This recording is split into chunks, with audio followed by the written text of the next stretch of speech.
Salve, salve pessoal, a paz do Senhor, como é que vocês estão? Tudo beleza? Tudo tranquilo? Galera, hoje a gente está voltando aí para as aulas da Escola Bíblica Dominical online.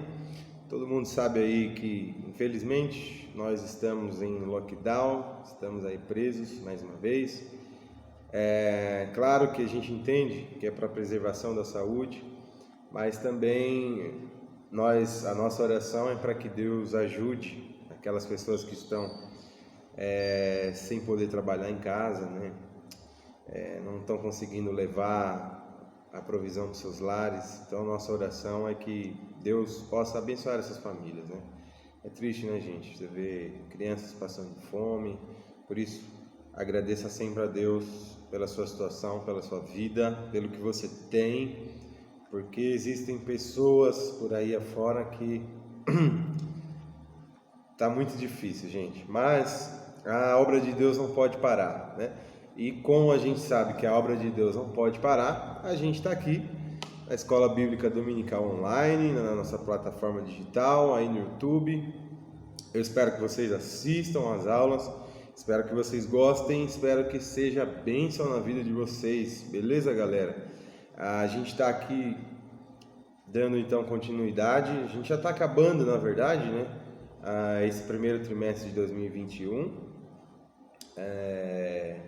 um trimestre abençoado. Nós falamos sobre oração.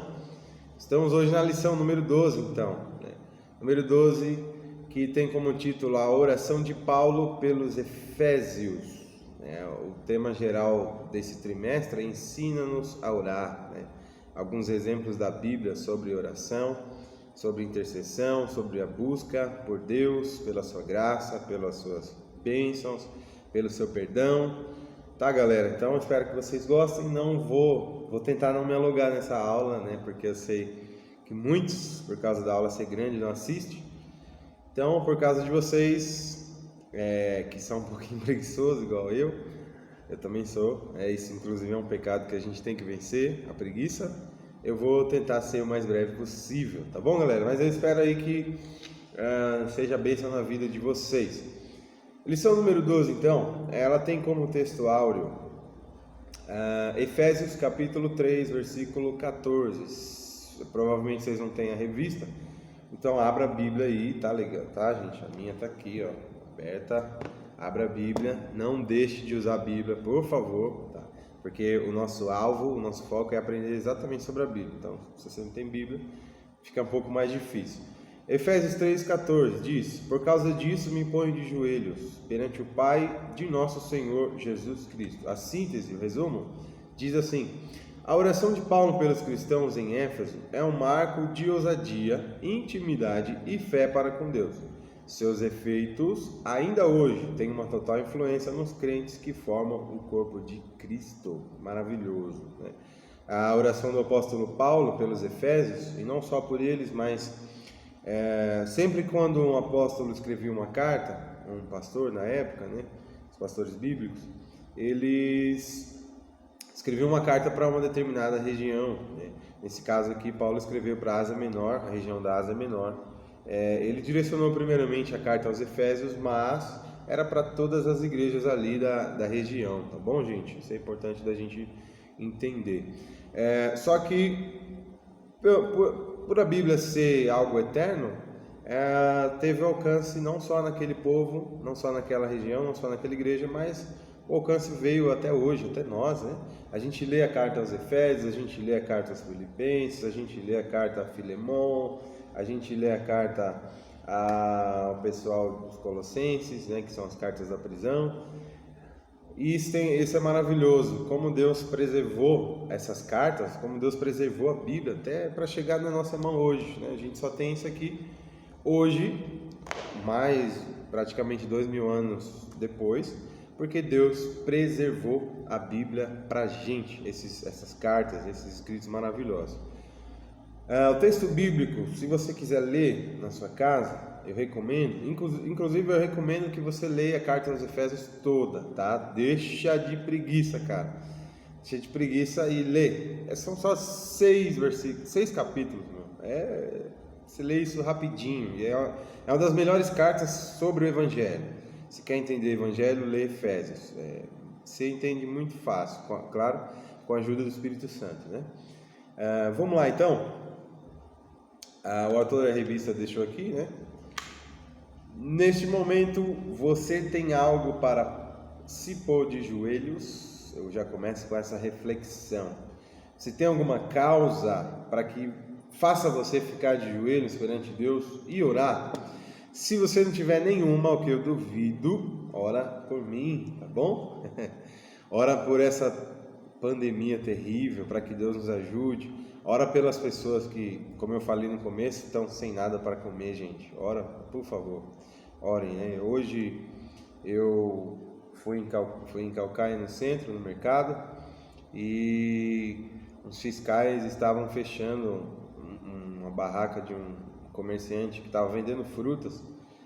No meio da estrada, não tinha aglomeração nenhuma, e os caras mandou fechar a barraquinha, que tristeza. Imagina na cabeça desse homem, né, talvez um pai de família, não poder trabalhar. Então é uma situação terrível. Então faça isso, se coloque de joelhos em prol dessas pessoas, tá bom, gente? Orar pelo próximo é sempre melhor do que orar por nós mesmos, porque quando a gente ora pelo próximo, Deus intercede também por nós. O Senhor Jesus, o Espírito Santo, intercede também por nós. Então vamos lá.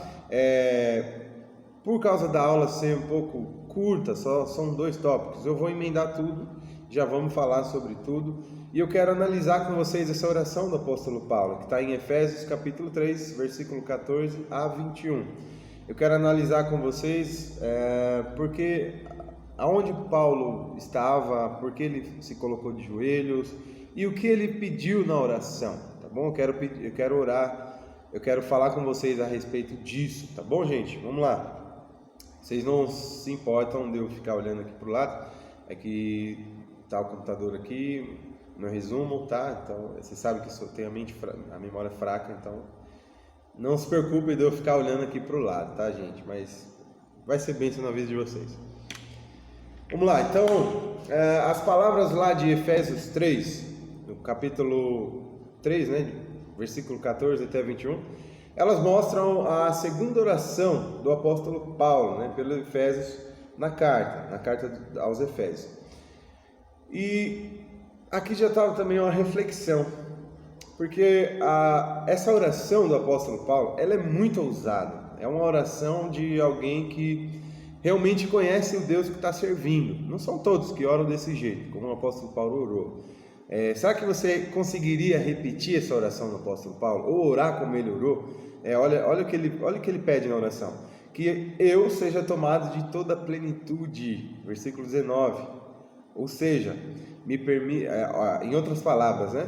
Me permita conhecer Cristo como ninguém pôde conhecer até hoje. Será que você oraria desse jeito? Vamos lá, né? O apóstolo Paulo, ele orou assim pelos cristãos ali de toda a Ásia Menor, de toda aquela região. E a boa notícia é que o Senhor é capaz de fazer muito mais do que pedimos.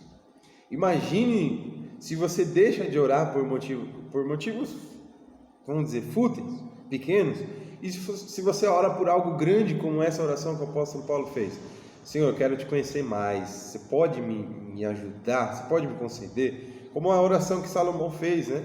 Deus apareceu para ele em sonho e Deus falou: olha, Salomão, você pode pedir o que você quiser, o que você pediu eu vou te dar. O que Salomão pediu? Isso é maravilhoso, né? Senhor, eu sou tão pequeno, eu sou um menino, Deus, como é que eu vou governar esse povo desse tamanho? Então me dá sabedoria para que eu consiga governar. E Deus se agradou de tal ponto, e aí entra, né, o que o apóstolo Paulo pediu na oração: Deus é capaz, versículo 20, se não me engano, Deus é capaz de fazer infinitamente mais do que a gente pede. Salomão pediu só sabedoria, e por Deus se agradar desse pedido, Deus deu para ele muito mais. Deus deu riqueza, deu prosperidade, deu paz, fez ele um rei como nunca houve antes e como nunca haveria, o homem mais sábio que já existiu depois de Cristo, obviamente, né?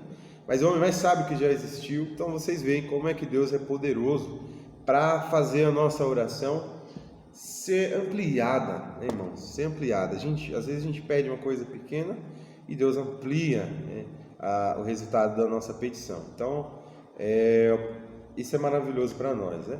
Então o apóstolo Paulo, ele foi muito ousado nessa oração. Ele escreveu para os Efésios ali, ele deu um intervalo, né?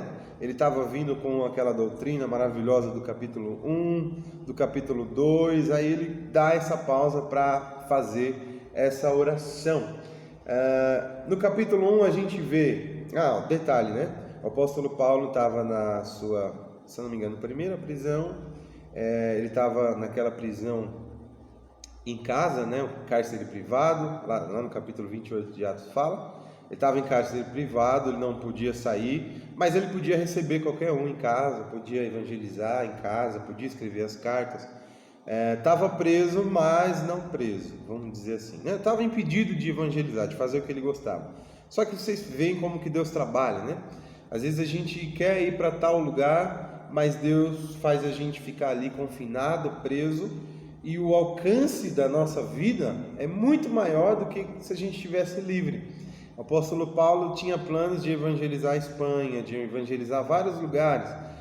Seria maravilhoso se ele fosse, mas Deus, fazendo ele ficar ali parado, preso, e dar inspiração para ele escrever essas cartas, alcançou muito mais gente do que se ele tivesse solto.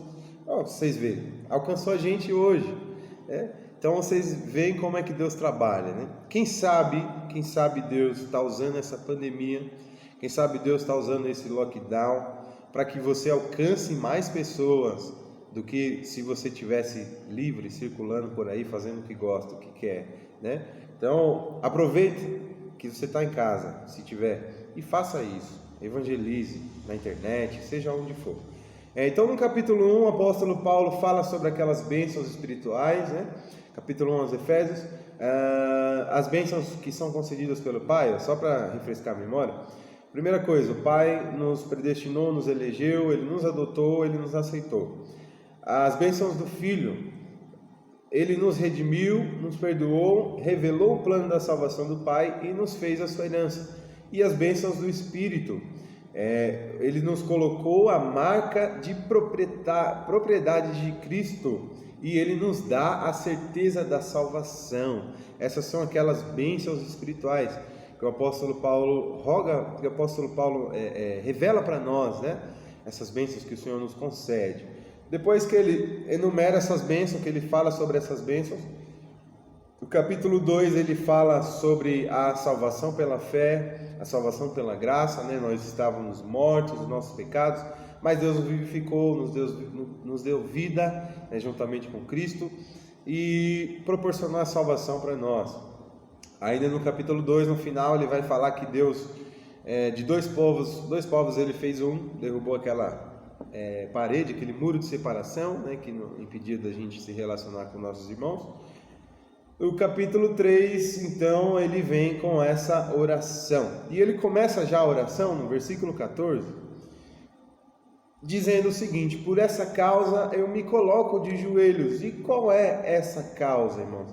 É exatamente tudo que ele falou. O que eu gosto muito do apóstolo Paulo é que ele começa naquela inspiração do Espírito Santo de escrever para escrever as cartas. Ele começa aquela inspiração, é como Romanos, né? Romanos, ele começa falando ali da condenação, da justificação, da salvação, da vida do cristão na prática, da situação dos judeus e tal, e ele fala aquelas coisas todas. Chega no capítulo 11, versículo 36, ele parece que não consegue mais falar de teologia, de doutrina, e ele começa a louvar a Deus. Aí ele fala a profundidade das riquezas, tanto da sabedoria quanto do conhecimento. O apóstolo Paulo é assim, irmãos.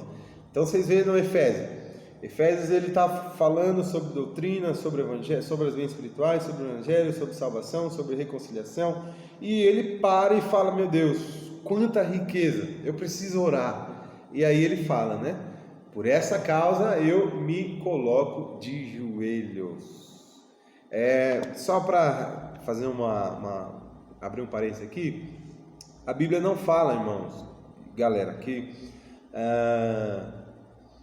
existe uma posição específica para a oração. A gente já falou muito sobre isso. Não existe uma posição específica. Os judeus ortodoxos, eles costumavam orar de pé. O rei Ezequias orou deitado. Tem diversas posições, mas de joelhos é quando eu li essa frase, não me lembro de quem é, mas é mais ou menos assim: quando nós nos colocamos de joelho para orar, o nosso eu se diminui para que cresça aquele a quem nós estamos orando. Olha que maravilha! Quando a gente está de joelho, a gente se esvazia. É claro, né, que a posição do corpo não revela a posição do coração, né? Mas é mais ou menos o coração, o nosso corpo, ele responde com a nossa reação lá dentro. Se você tem um coração que é inclinado para Deus, o seu corpo ele também vai se inclinar, tá? Isso é maravilhoso. Vamos avançar para não ficar muito extenso. Então o apóstolo Paulo, ele falou sobre tudo aquilo, as bênçãos, a redenção e tudo, e agora ele preso com as correias no tornozelo. Esse homem, talvez com doenças, enfermidades, esse homem consegue se colocar de joelho. O apóstolo Paulo é um homem sensacional, porque às vezes a gente não quer orar de jeito nenhum, a gente coloca um monte de desculpa, não vou orar por causa disso, não vou orar por causa daquilo. E o apóstolo Paulo, quem sabe doente, quem sabe isolado, sozinho, quem sabe ali naquela situação terrível, sem poder fazer o que ele gostava, que era evangelizar, agora se põe de joelhos. Uma das cartas da prisão é a carta aos Filipenses, e ele chama ali os filipenses a se alegrar com ele. Se alegre comigo, fiquem alegres como eu estou alegre aqui. Como uma pessoa se alegra numa situação daquela? Como a gente pode se alegrar vivendo uma pandemia terrível?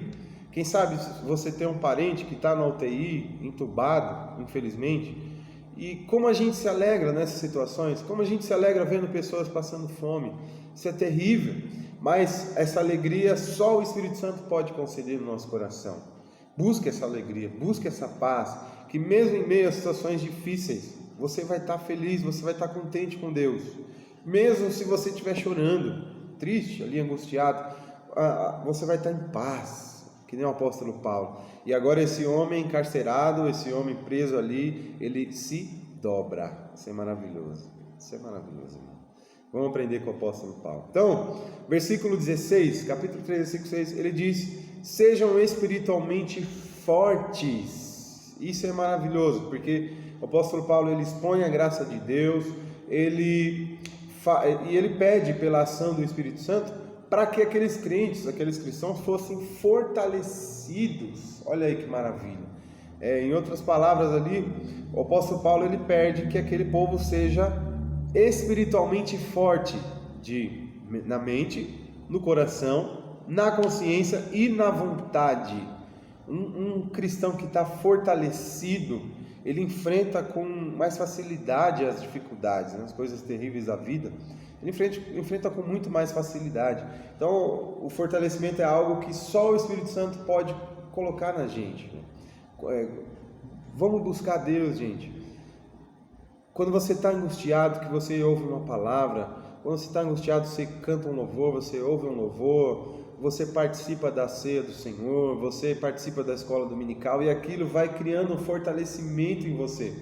Aquilo vai criando raízes, você vai criando raízes, os fundamentos da sua fé, da sua alma, eles vão se fortalecendo, e você consegue aguentar mais, né, as pancadas da vida. Essa é a oração do apóstolo Paulo, no versículo 16, sejam espiritualmente fortes.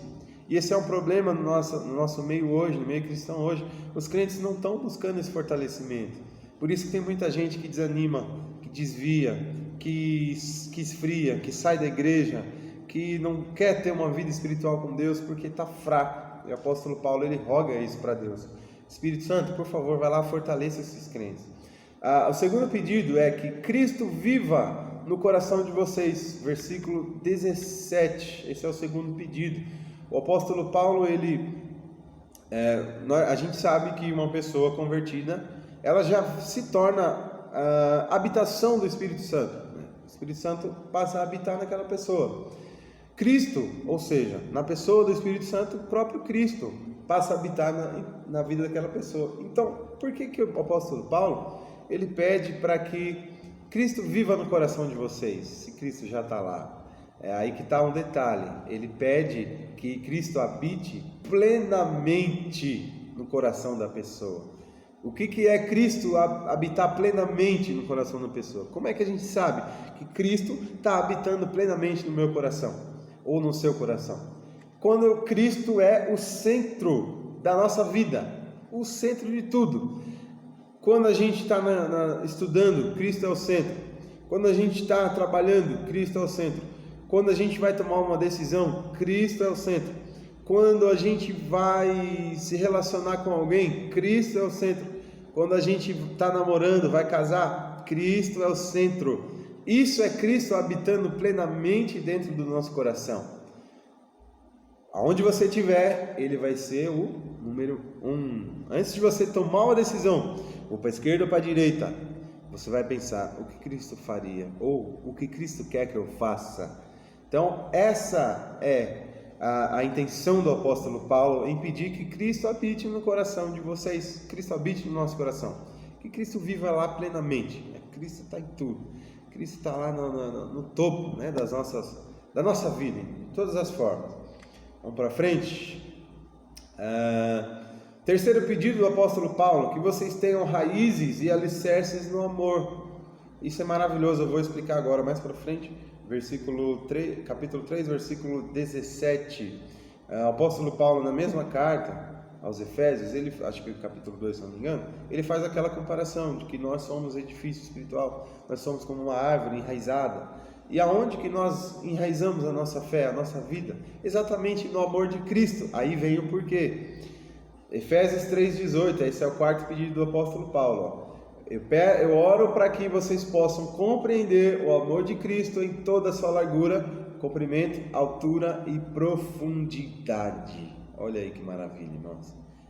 Quando o apóstolo Paulo fala essas coisas, que a gente tem que se enraizar nesse amor, é exatamente nesse amor de Cristo que não tem limites e não tem como ser medido. O apóstolo Paulo fala de largura, altura, profundidade, mas são dimensões que a gente não consegue compreender.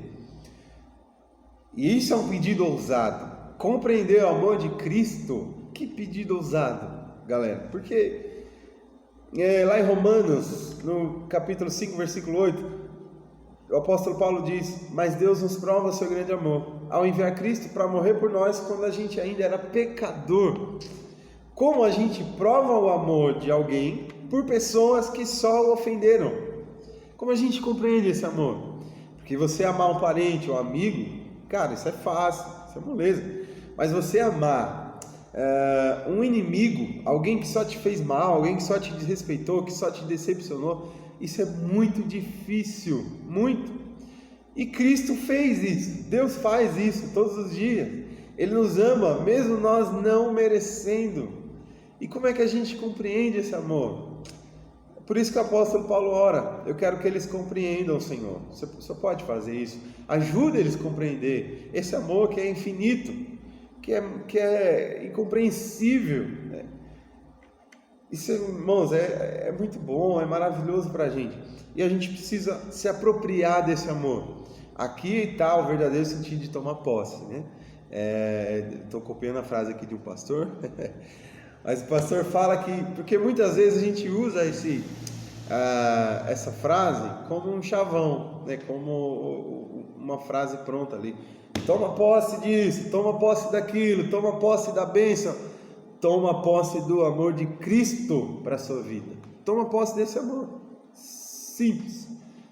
Porque quando você toma posse desse amor, você para de, por exemplo, querer ganhar a Deus com o seu próprio esforço. Você ganhar a salvação, você ganhar esse amor com o seu próprio esforço. E a gente entende que não é assim que funciona. Não é com o próprio esforço que a gente agrada a Deus. Não é. Se você quer merecer o amor de Cristo, você nunca vai merecer. Se você quer fazer algo para merecer esse amor, por exemplo, eu vejo muitos jovens falando: eu não vou para a igreja porque eu preciso resolver isso na minha vida. Eu preciso resolver aquilo antes. Você não precisa resolver nada, porque se você for esperar para se apropriar desse amor de Cristo, para se entregar para Ele, Se você for esperar você resolver alguma coisa, você nunca vai resolver. Porque o ser humano sem Cristo, ele está em constante depravação. Ele está em constante quebra de mandamento. Está em constante pecado. Se você de repente consegue parar de pecar em uma coisa hoje, amanhã você já está em outro pecado. A nossa vida sem Cristo, infelizmente, é assim. Se você consegue vencer o pecado aqui hoje, amanhã você está em outro, ou no mesmo. Então, não espere para se apropriar desse amor, para tomar posse desse amor. Esse é o pedido do apóstolo Paulo. Eu quero que eles compreendam, Senhor. Ajude esse povo a compreender. O quinto pedido, versículo 19: venham conhecer a Cristo. O apóstolo Paulo, ele pede ali para que os cristãos conseguem conhecer mais a Cristo, conhecer mais esse amor que excede todo entendimento. É incompreensível esse amor, e a gente precisa conhecer mais para se apropriar. A gente precisa se aproximar mais de Deus, se aproximar mais de Cristo. E como é que a gente faz isso? Como a gente faz isso, galera? É exatamente buscando a Deus em oração. Por essa causa eu me coloco de joelhos, que eu estou pedindo a Deus agora, que o seu maior motivo de oração seja conhecer mais a Cristo, conhecer mais a Deus. Quando você conhece mais a Cristo, quando você conhece mais a Deus, a sua vida muda completamente. Estou dizendo que você vai viver, estou dizendo que você vai realizar tudo, você vai conquistar tudo, você vai vencer tudo. Não, mas você passa a vencer, você passa a viver em paz. Você se sente completamente amado, você se sente completamente realizado. E por mais que você esteja sozinho, por mais que as pessoas te abandonem, não vai faltar nada mais em você, porque você vai estar completamente envolvido com esse amor de Cristo. Esse é o segredo da vida cristã: conhecer a Deus e prosseguir em conhecer a Deus. Esse é o alvo da nossa vida como cristãos. Lá no céu você acha que vai ser o que lá na eternidade? A gente vai estar numa escola dominical, uma escola bíblica eterna. Eu creio que Cristo, isso é pensamento meu, mas eu consigo ver Cristo lá no céu ensinando a gente sobre Deus. E nem a eternidade da eternidade vai ser suficiente para a gente conhecer quem Deus é. Então começa a conhecer Ele aqui na terra, através da Bíblia, através do estudo, através da escola bíblica, através dos cultos, através da pregação, através dos louvores, através da oração. Mas procure conhecer mais a Cristo sempre, sempre. Esse é o nosso objetivo, nosso maior objetivo. Deus encha completamente o ser de vocês com sua natureza. Olha que maravilha. Que a natureza de Cristo venha nos preencher. A natureza do Espírito venha nos preencher. Eu estou resumindo aqui porque a gente já falou bastante. Já falamos muito, aliás, né? Mas é basicamente isso, né? Aí no versículo 20, o apóstolo Paulo fala, né? Deus pode fazer muito mais do que nós pedimos ou até pensamos. Maravilhoso, maravilhoso. É por isso que eu peço a todos vocês que se coloque de joelhos. Você tem motivos de sobra para se pôr de joelhos.